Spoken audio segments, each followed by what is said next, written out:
How would you feel if everything went your way? Picture this. You start on a plains hill tile, maybe with 2 spices nearby, a natural wonder on the periphery, and no other civilizations within 20 tiles of you. You'd feel pretty confident, right? Like you would almost definitely win this game? Well, now imagine a game where literally everything that can go wrong does. Barbarians, terrible tiles, enemy cities in defensive positions, and an enemy that takes over the entire continent on deity, giving them infinite yields you can't hope to catch up to. Would you be able to slug out a victory? Well, if anyone can, it would be Alexander. And in the third part of this series, we're going to be putting his elite militaristic and technological prowess to the test to see if Macedon is the best civ in Civilization 6. The start is fairly good, with enough yields to begin setting up our military conquests that will either win us the game in 100 turns or doom us to failure. You see, on deity, the standard strategy is to work on your economy in the early game, get some traders, campuses, cities, and develop your empire until you outpace the AI towards the middle stage of the game. But there is another path less traveled. Forgo all of that and push all your chips in with a beeline for ironworking to unlock the swordsman you need to take out your nearest neighbor. If successful, then congratulations, with more than enough room to settle 20 cities, as well as the 4 to 5 cities you conquered being well developed thanks to the cheats the AI gets, you won the game.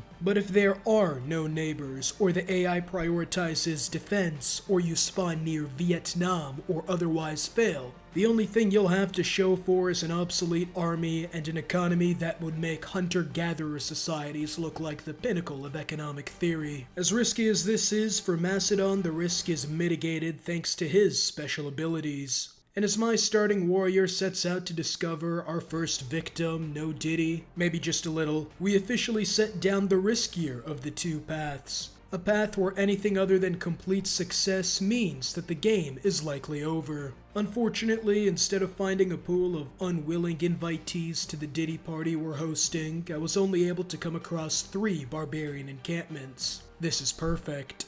2 of the 3 techs we need have easily boosted Eurekas, which is important since 40% cheaper techs means getting to the party faster. But the 3rd dentist, well, he isn't as easy to sway. Bronze working requires you to kill 3 barbs, and since this setup requires some economy, we can only build 3 out of our 4 needed warriors.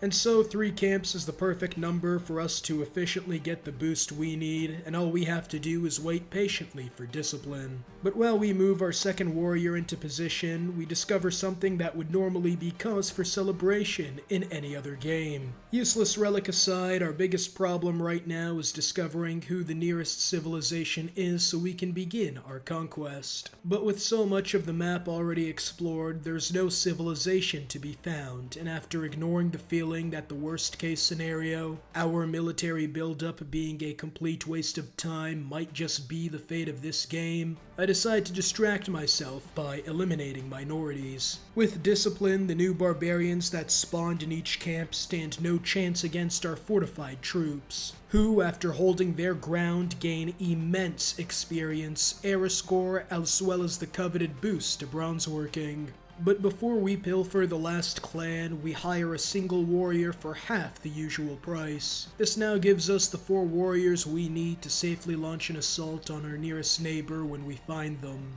If we find them.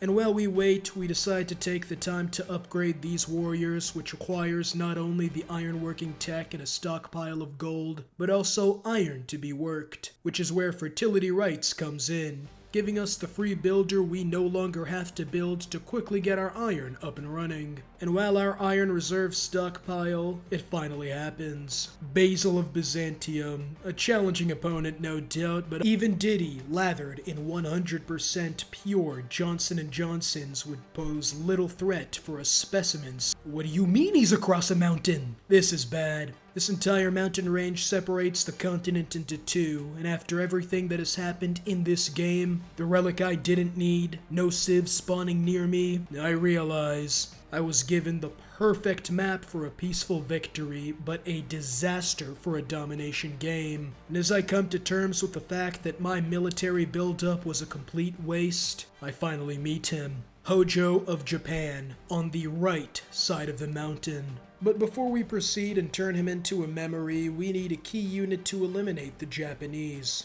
The Hypaspist, Macedon's unique swordsman unit that is both stronger than the regular unit, as well as gains a bonus when fighting in districts such as city centers. But the strongest ability of the Hypaspist has to be its support bonus, increasing its combat strength in defense for every adjacent unit by 50% more than usual. All of these abilities combined means that Japan will have no hope of stopping our classical era goon squad. And while we work towards obtaining that morally dubious unit, we settle Dion, another excellent city with plenty of yields, work the iron we need for Hypaspists, build an encampment for a tool we'll use later, and finally settle the third city right on Japan's border for loyalty pressure. And with our unit finally unlocked, we upgrade our troops and are finally ready to implement our plans, declaring war on the Empire of Japan. But in order to make this detour worth it, we cannot come away empty-handed. We are far behind by nature of this strategy, and in order for us to not only catch up, but surpass where we would otherwise be, we need at least 4 to 5 effective cities. And in order to take that many cities, the Hypaspist would have to put in the work. And work they did. With the first step in this work trip being the city of Sendai and its huge population. But while this city would normally be difficult to overcome, Japan was caught by surprise, and it was 2 Hypaspists against just the city center, and the result was terrifying. No amount of baby oil lathered throughout the length of their rectums would make this any less painful for the citizens of Sendai, as they were forced to surrender in just 2 turns. But this all happened before Japan had even mobilized their army, and it was now their turn to respond. With horsemen guarding the city of Kyoto, it was going to be impossible to take this excellently defensive-placed city. But at the center of their empire, we couldn't afford to go around it, or we'd never be able to keep our gains. And while oligarchy will help, the position we're in means that they would need to make a colossal mistake to give us an opening. And after Byzantium calls his genetic brother various racial slurs, a Balkan classic, the miracle on the Shima would happen. Again, through what can only be classified as a case of severe mental retardation, Japan moved their horse out of the city as the Hypaspists proceeded to invite the citizens in Kyoto over for the 3-man. So I guess you could say this conquest was going well. And while I was moving another of my soon-to-be many settlers, I noticed that the barbarians are getting pretty numerous. But that doesn't matter. Not after the capture of 2 major Japanese strongholds. Now all we have to do is mop up the rest. And while the horsemen were strong, the tag team between us and barbarians made them simple to deal with. I don't think Kidu is doing alright. While Boudica would alleviate the situation, she needed to be sent to the front line to siege Tokyo. And through her expert leadership, the city barely survives 1 turn, as we take it the next with our low health warrior. But despite our victory, Pella is not looking okay. Looks like we do need to bring home our general. And after we use her unique ability to convert the 3 swordsmen to our side, we run into a major issue. With our early game military foray, these extra units means that we have no money and so have to sacrifice some valuable troops. And with the resulting limitations of my military capacity thanks to budgetary constraints, I am going to have a sad time as barbarians are about to turn into city bashers. With chaos and barbs in every direction, this is when I realized my power was untenable. Because no other civ is nearby. And so because of that, our plan to conquer enough to make up for a sorry economy is ruined. But this isn't the end. Despite the situation we're in, there's still a chance. Especially when we were able to take 3 Japanese cities, so that is at least something. As we begin to set on the monumental path of somehow coming back back despite how far behind we are. And before we can do anything, we need commercial hubs. So until then, we have to focus on dealing with the Barbarian siege on all fronts. And to do that, we'll have to take the city of Fukuoka before making peace with the remnants of Japan and moving all forces to deal with the Barbarian threat. In the same process, we meet Gorgo. Let's hope she won't grow too powerful today. Forces in every direction fight the Barbarians as I just barely notice our northern city is about to rebel and send in a garrison. The biggest camp was in the east and just kept spawning units. And while that was happening, Golden Age? Damn right. I too feel like this is the greatest moment in our empire's history. Eventually, after mass starvation tactics and a lot more cheating after they spawned crossbows, we finally eliminate the barbarian threat. But unfortunately, the early war wasn't enough. While the Japanese cities are good, there is no one else left to conquer. And Gorgo specifically is insane. Due to that, we'll have to dig in and slug it out. There will be no turn 250 victory today. And the first step in slugging it out is catching up economically. The key weapon to aid us in that crusade is what my capital has been building this entire time, the Ancestral Hall. Now Pella can bump out settlers along with our other Japanese cities because we have to settle this continent, on top of trying to reintegrate into the international community, while simultaneously building up those cities into developmental powerhouses. Commercial hubs and traders who go to the capital for huge yields, serfdom for extra bill charges to chop and improve our resources to increase yields and sell for gold. And with both serfdom and the Ancestral Hall, even our newest city can get up off the ground with 5 chop builders, firmly setting all our cities up for success. But our biggest problem is diplomatic relations, or lack thereof. You see, we're denounced by everyone except Canada, meaning that we can't actually trade for their luxuries to improve amenities, which is a cataclysmic problem, making our cities less efficient by a considerable amount. While we lucked into Cahokia this game, giving us their unique improvement to mitigate that issue, we're going to have to somehow make friends with at least a few of these.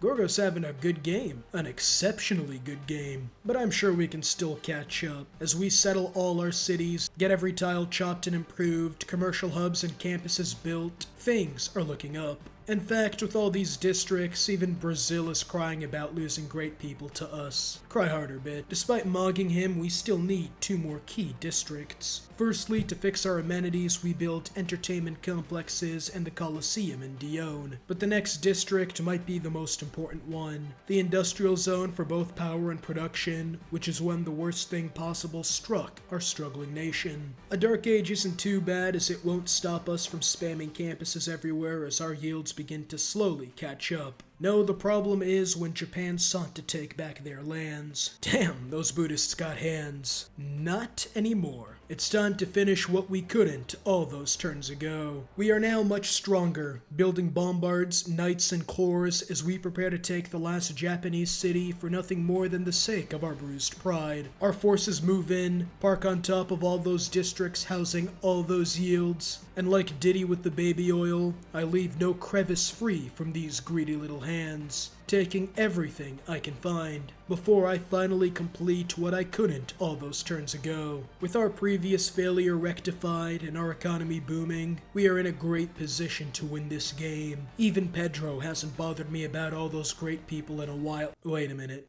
where's Pedro? There are a few scenarios in which victory is impossible in Civilization 6, no matter who you are. The first is obviously spawning 5 tiles away from an aggressive civilization on turn 1, and the second is if a deity AI manages to somehow take out a whole other civ.